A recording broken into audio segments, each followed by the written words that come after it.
Stop right there. Yeah, you. If you like all things entertainment, current events, or Hollywood, then look no further.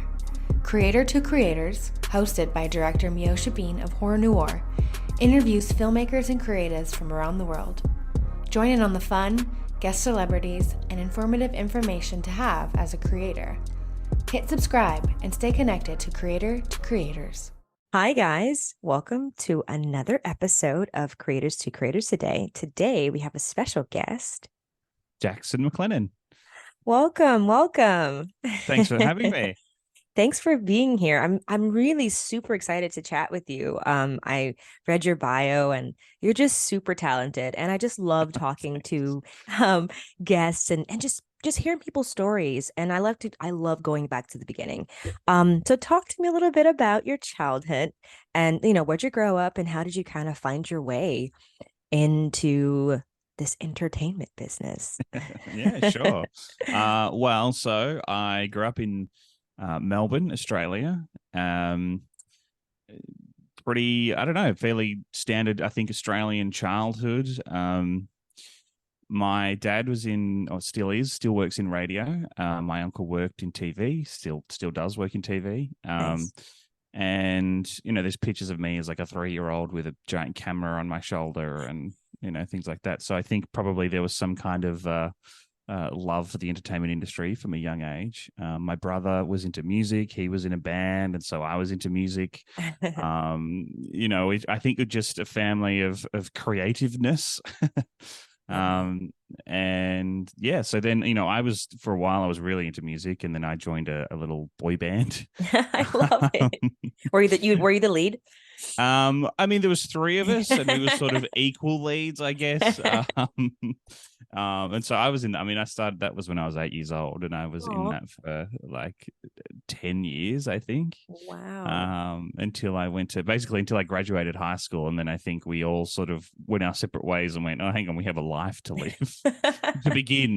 So then I went to film school and studied at film school, and then I also was, while I was at film school, I was freelancing in radio to kind of make some money. And yeah, they just sort of, the two things kind of merged. And I started working in the camera department, started shooting stuff, and then also, working in the radio space. I worked on some cool shows, in Australia. And then right before just before the pandemic hit, I won the green card lottery, and I was like, Nice. "Cool, this is fun. I'll come over to the US." And I'd always wanted to kind of make the move to LA and try LA and give it a shot. And I spent, while I was at film school, I spent sort of a summer semester here, and I thought, this is amazing. It's like the land of dreams. And so I'd been trying for the green card lottery for like 10 years since then. And then I won, and I was like, yes. And then I got my passport back. It was like February 2020. And then like 2 weeks later, it was like the whole world shut down. Yeah.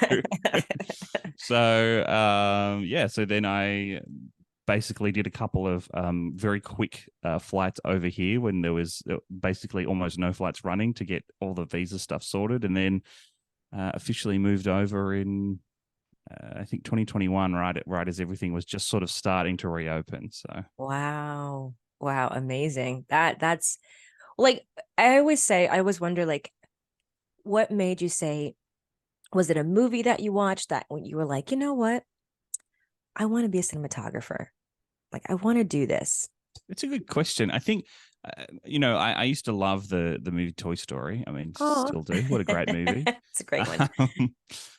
Which I mean, it's animated, right? So Yeah. there's not that kind of live action element, but I sort of credit that to getting me into the love of, I guess, storytelling. And Yeah. I started when I was when I was still in school. I was um my mum's work, they bought a computer, and they had because both my parents worked, so my school holidays was spent usually with my mum at her work, just Oh. finding things to do. And they'd bought this computer to edit some of their footage from like their she worked at a university, and they had like university camps, and they'd bought this computer, and it had a basic piece of editing software. And so I was just sort of playing around on it one day, and then I just kind of fell in love with editing. Oh, And nice. I went to when I went to film school, I kind of went there thinking I was going to be an editor, right? And I was like, I'm going to be an editor, maybe a sound editor, because I was sort of into sound as well. Kind of the music thing followed through, and I was like, yeah, this is kind of for me, right? And then I met a good friend there, and I'd always sort of played with cameras, and I kind of enjoyed playing with cameras. And he sort of said, "Do you want to?" We had to do a documentary project, and he said, "Do you want to film it?" And I was like, "Yeah, I guess so." And then then I was like, "Oh my god, this is great! This is what I want to do." And then, I shot his sort of the next film of his that was a Super 16 mil, and I just fell in love with it from there. And I think it was the two things that I loved, like I think the thing I loved about the editing and stuff like that was the kind of technical element of it. Yeah. And I think cinematography just had this, like, being out in the field, being on set, and this extra sort of layer of, you know, in the field creativity that I think just was like a perfect marriage for me. Yeah, definitely. Oh, that's amazing. I Yeah. love being in, like, just it's just a different feeling. When you're out there and you're just like Yeah. moving around and the action. Yeah, I mean, it's kind Great. of, it can sometimes I'm like, man, I should have, it's much nicer when you're in an air conditioned, sitting behind a computer. That could be nicer than 14-hour days out in the elements. But there's just, I don't know, it's something about it that just really I love. I'm curious, what's the difference, and or is there a difference as far as like um film wise and just work wise, back home where you're from to being in the States? Is there like a difference as far as like the business goes, and what is the difference Yeah, that you notice? it's a good question. It's I find, I mean, the Australian industry is, I mean, it's getting bigger. There's a lot of Oh, nice. now international projects shooting in Australia, which is amazing for our Nice. industry. But when I came up through it, especially, and even still now, despite the fact that there's a lot of international project shooting, it's a small industry, very small Mm, industry, um, and for me, I found it hard to kind of properly break into, and I think it's also can be hard to make an ongoing living for your life. I see. um we don't have, I mean, you come to LA or the US generally, and there's just stuff shooting all the time. There's Yeah. shows and there's movies and there's everything all the time. I mean, not right now with the strike, but apart from that, we don't quite have, that we shoot a lot of reality TV in Australia, which is great. Oh, nice. There's a lot of unscripted stuff that, TV dramas, things like that. Now that this streaming is here, Mhm. we're slowly kind of building that up again. But we kind of went through this sort of surge of TV drama, and then we discovered reality TV, and everything went to reality TV. And Yeah. so when I kind of graduated film school, we were sort of in this hyper reality TV kind of mode, and drama, TV drama and films were just sort of not really being invested in that much. Mhm. And so it was, I found it kind of tricky in a way to kind of really break into the industry, and it required a lot of working for free and things like Yeah. that for a long time.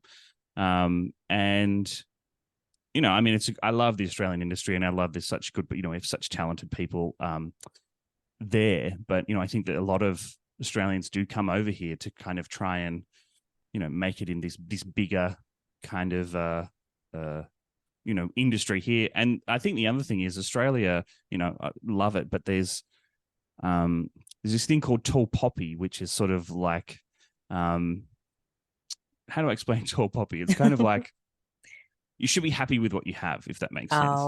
And Okay. success Okay. is kind of can sometimes be looked down upon a little bit. And Interesting. so uh, creative arts, and a lot of the funding comes from the government and things like that, and creative arts is often seen as not a viable career path, I see. just generally by people. You'll say, oh, I'm an actor, or I'm a this or whatever, and then people might say, oh, but what do you really do, or what's your day job, or Oh, um and so I think that's part of what I loved about when I first came to LA, and I was like, this is like a serious industry here, and your day job can be an actor or a musician or working in the creative industry. Mhm. And not only can it be that, but you won't necessarily get a judgment for it. Yeah.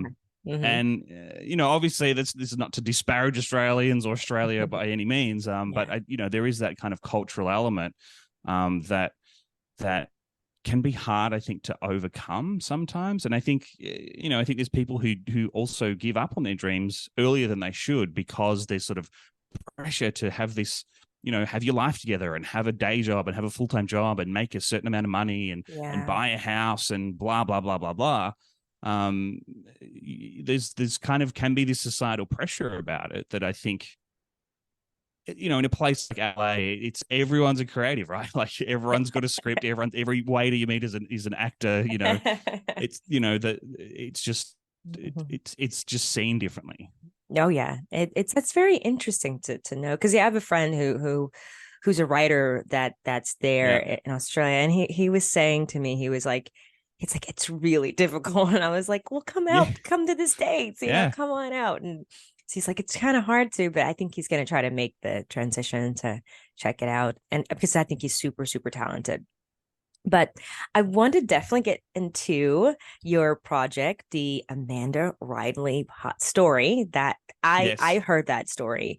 And when I read it, I was like, oh wow, that's so interesting. I haven't heard the podcast like version. So I listened to it. It Yeah. was very in-depth detail like story. I mean, I remember seeing it on TV and hearing about it, Yeah. which was super bizarre. But what made you say, yes, I wanna talk like I wanna bring this story to life? I mean, it is a really crazy case. Yeah. I mean, I think that's kind of it. It's just such a crazy case, and I think the how long it went on for, is one element. But I think also the fact that it's firstly, it's like so wild that someone would do that, Right. and secondly, it's like, there's a lot of true crime out there, right? And there's a Yeah. lot of really crazy and wild true crime. But I think for me, the element that I like about this story and that I think a lot of people connect with is that this could be your next door neighbor, or this could be someone this could be your friend, Right. right? That's doing this, and you wouldn't even necessarily know. I Yeah. think that's the kind of element that's like, different from, say, some of the more hectic true crime stuff where it's like, oh my god, this could be my friend, that's the and I think that's this kind of crazy element, the extra crazy element to it. Yeah. I mean, I was just like, wow, like, thank you for doing that because it's very interesting, and then it's a different feeling that you get when you're listening to it versus watching it. But yeah, Yeah. it's it was really well done, and I just really Thank enjoyed you. like just the detail that that went into it. If you could talk a little about the process of making it, like how long did Yeah. that take to like really get all that? Sure. Well, we probably took a bit over. I think by the time it finally came out, it was just over a year. Okay. We went to the Amanda sentencing up in the Bay Area, and while we were there, we kind of interviewed a few people and spoke to people who were affected, by what she did and what she's done. And then, we sort of delved into her background and um, all of those sort of extra details. And I think, the thing that was kind of tricky about it is it's sort of, it goes on for so long. She'd been doing this for so long, and there's so many details, and she told so many people different things, Yeah. and but at the same time, she had these blog posts that, I was I was looking through these blog posts when we first started kind of doing this, decided to do the show, and I'm looking through these blog posts, and I'm like I knew that she'd been charged at this point. I knew that she'd been charged. I knew that she'd pled guilty, and I'm looking through these blog posts, and I'm like, wait, are we sure that the government's got this right? Like she Right. she looks like she has cancer. These photos are like, hang on, how does someone do this, right? If they don't actually have cancer, and it was sort of blowing my mind. And so I think that was kind of the tricky thing to kind of translate into a, you know, an audio format, Mm. and especially the extent of it all. But you know, I think what we decided to do is almost take you. We sort of don't, you know, say anything about what she was actually doing until the very end, Yeah. and you almost are placed in this. You almost come along for the journey as if you're one of the people being affected by her, and I think that kind of makes the reveal, I guess, at the end, even though you know what's going on, it makes, I think, the reveal at the end a bit more like you were one of the people who are affected, because you hear the extent and the things she's saying and what she's doing, and it's like, you know, how could someone, you know, be so bold, I guess, you know? Yeah, it's really, really bizarre. And like, I mean, I remember the story about, it was an actor who was on the show called I think it was it's the show called Empire, and he put this whole, he made this whole story up about him being like attacked, and you know, and he hired the two guys to attack him, but he was like, there were white guys who attacked me and with MAGA hats on, and it says there's a racial crime, and like he made the whole thing up. They were not, they were these two guys from like on a show, these guys from like Africa that he hired, and then they come out and talk about like their whole plan, and he's a TV actor, and it was just like, why, you know, why Yeah, would you go to that extent to, yeah, I don't it's know. these stories that are so wild. Actually, it's funny you mentioned that, because another Lionsgate Sound podcast that I you know, produced, Yeah. is called it's called Attacking Jussie, and it's a companion podcast to a documentary about the two guys Oh, who you know, worked with Jussie to kind of do that, and it's another kind of just crazy story, right? It's like these things are like unbelievable, but they're true. It's like, you know, truth is stranger than fiction, right? It's like, right. how is that true, right? You know? Yeah. Like, I mean, as far as like a cinematographer and, you know, creative, do you like podcasts more, or is it just a different feeling than, you know, being on set and, you know, really hands on with the camera and in the field? Like, I mean, obviously, I think I'm sure you like both, but which one would, like, because I know you made another podcast show, Yeah. um, the El Chapo Yes. series, which was really, really cool. And like, that's completely different from, you know, the Amanda Yeah. Riley story, but very still interesting, and just a different approach you use. I really I enjoy that too.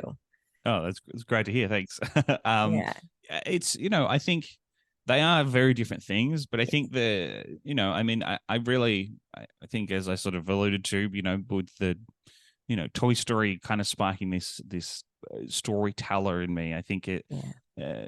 audio is just a completely different medium, and I think it's a great and really powerful medium. And I think it's a medium that has the potential to have more power than a visual medium. Yeah. I absolutely, like, I'm in love with cinematography. I love, you know, putting stuff together like that. But at the same time, podcasting is like this. It's so much more intimate, and it's so Yeah. much more, you know, you listen to a podcast and you feel like you're kind of there, Yeah. regardless of you know, anything, you know, especially if it's, you know, if you listen to your favorite chat podcast, for example, you kind of feel like you're there kind of Yeah. chatting with your mates, right? You're like, Yeah. oh yeah, I'm kind of part, even though you're not part of Yeah. that conversation, it sort of almost feels like you are.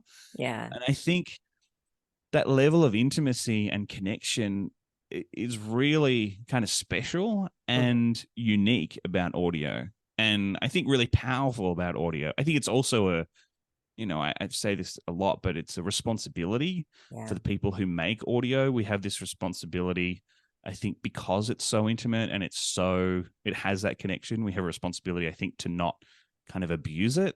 Yeah. But, you know, I think that's what I really just have always been drawn to, this kind of intimacy of this sort of storytelling medium. You know, so it's hard because I love both. So, you Yeah. know, I'm like, Yeah. well, you know, what am I going to do? I'm going to have to do both. I love it. And you're just telling amazing stories, and you're shedding a light on that. And yeah, I think that's awesome. I think that's what creatives like yourself do. Like, just tell stories, that whether it's podcast, film, you know, it's just telling great stories. And yeah, you're doing it. So I mean, kudos to you. Like, Yeah, well, thank you. But yeah, I think you're right. It's like, and it's also the kinds of stories you can tell in a yeah. podcast medium are different, or you can tell it, in we take Scamander, the Amanda Riley story, for example. It's like you can tell that in a way that would be difficult to, perhaps more difficult to tell in a visual format. And that's not to say the visual format's going to be, the visual format will, would still be great and still be engaging and still be awesome. But there are details and there's audio that you can use and things like that gives you a different kind of perspective or experience, or just detail that you wouldn't necessarily otherwise get in necessarily a visual format, and you can spend time, like, the one thing that really surprises me about podcasts is that people won't watch, a 3-hour movie. People are like, oh my God, a 3-hour movie. But a 3-hour podcast, people just listen to it. They can do other stuff while they're doing it, So if you need to, and you're engaging enough, and you can take the time to go into the details over, X amount of 3-hour episodes. Yeah. People love that, and they want the details, which you just can't really. It's a lot harder to do. I mean, unless you're Christopher Nolan, right? It's a lot harder to do in a visual format. So, yeah. Speaking of Christopher Nolan, he has that new film, and Martin Scorsese. Yeah, he has a film coming out with Leo. That's gonna be. I hear it's gonna be pretty long, and I'm really looking forward to that one. Though I haven't. Yeah, they're a little dynamic. It's amazing. I'm curious, what is your, like, okay, if you could have like a dream collab with anyone, who would it be and why? Dream collab with anyone? That is a great question. Who I think it would be? I think it would be, I'd love to get a little like sort of Australian group together, right? There's a director whose name is Alethea Jones, who actually taught me in film school. Nice. She's a fabulous director who is working here now. She just finished on Grease, The Rise of the Pink Ladies, and she's awesome. She's super cool. And there's a guy named Eddie Perfect who is a amazing comedian and writer and very funny person. And he's he wrote the music for Beetlejuice the musical, which is currently touring around the US.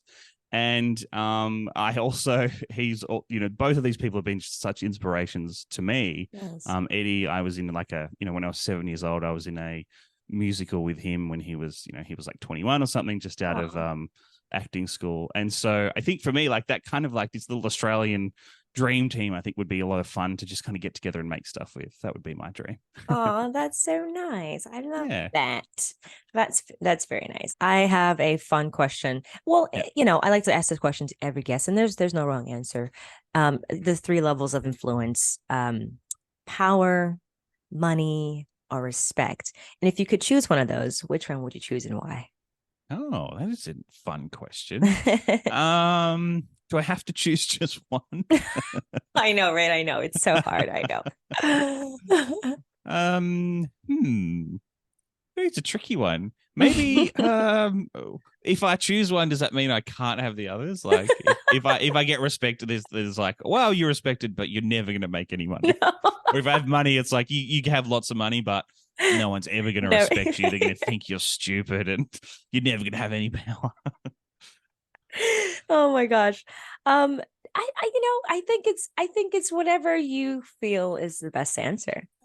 Okay. I think maybe I feel like my instinct is to veer towards respect because that's nice. But then at the same time, a little bit of me is like, more money would be good. Listen, I really love your answer because I ask this question all the time, and everyone loves to go with respect, and I get it. It's great, but I mean, honestly, in all honesty, money does make the world go round. Well, exactly. You can't pay your bills without money. You got to have money to live your life, right? So, I mean, in a way, like if you had all money, no respect, no power, you'd still you might probably have a nice life. I mean, people might not like you, but you probably have a nice life. If you have respect and no money and no power, like, I mean, that's cool, but like, what's the point of respect if you're living on the street? Exactly. That's actually a really good point. It's a very good point. I think you're the first person that actually brought that to light. Thank you. Very good point. I have just like you said earlier, that we're living in such an interesting time. Yeah. And I just, I have a lot of people that I listen to the show, and they always, ask questions of like, how do you do it? Like, how do you get into it? So what advice would you give to someone that wants to like get in this business? Yeah, I think it's probably a little cliche. I think if I was looking at myself 15 years ago, my advice would be just keep going. I Yeah. mean, I when I first came over to LA and I was like, my God, this place is amazing. I can have a career here, blah blah blah. I was like, yeah, but I'm never actually going to get there. Like that's never going to be something that I can do. But here I am in LA, right? I'm in part of the industry, so keep believing in yourself and just keep going. I think is one of the hardest things is to have this idea or this dream and drive, and to be coming up against rejection or whatever it is, to just keep going and just keep chasing it. And even if that means you have to take a day job while you do it in your spare time, or you do it on the weekends while you, I don't know, work, whatever it is. If it's something that you really want to do, something that you love, just keep chipping away at it in whatever way you possibly can. Even if it's just getting your friends together to, I don't know, make some stuff on the weekends and pop it on YouTube, or, if you want to be a writer or you want to create your own stuff, just keep writing. Like the more you write, the better you get. And the more you do it, the better you'll get. So I think it's really hard because you kind of come up against these barriers and these sort of gates that kind of keep the industry closed, and you're like, oh, this is never going to happen for me. And, and I think to just kind of push through that, push past that, and just don't put so much pressure on yourself to don't put a timeline on it, right? Don't be like, oh, by this time I have to have this or I'm a failure. Yeah. And B, just keep pushing towards it. Like, and as part of that is sometimes you just got to stop and kind of smell the roses a bit. Like, I'm here in LA and I'm like, part of me is like, oh, but I'm not doing this and I'm not doing that, and I'd really love to do this, but sometimes I just got to be like, but look at where I was, right? Yeah, like, look at how far I've come. Love so I think I think that's the hardest part, right? Is we lose such perspective, and we just we're like, oh no, but I want to do this, and if it's not that, then I failed. Yeah. But not even if you get that in 20 years time, that's still a success. And if you don't get to say this perfect, I don't know, whatever it is, you can get pretty close to that and still have an awesome life and be super successful. And, I mean, so I think that would be my advice, is just keep going at it in whatever way you can. And, I mean, I know it can be really, really hard to crack in. So I don't know, just keep doing it. Message me, I'll I don't know. I don't know if I can help you, but message me. I'll do whatever I can. I just, make friends and just keep doing it. Definitely. I love that. I love that. Keep pushing. Just don't stop. I mean, if you love something, you're not going to stop, whether it's you're going to come up against, hurdles and hard times. And yeah, you're right. If you love it, you're going to just and make it happen.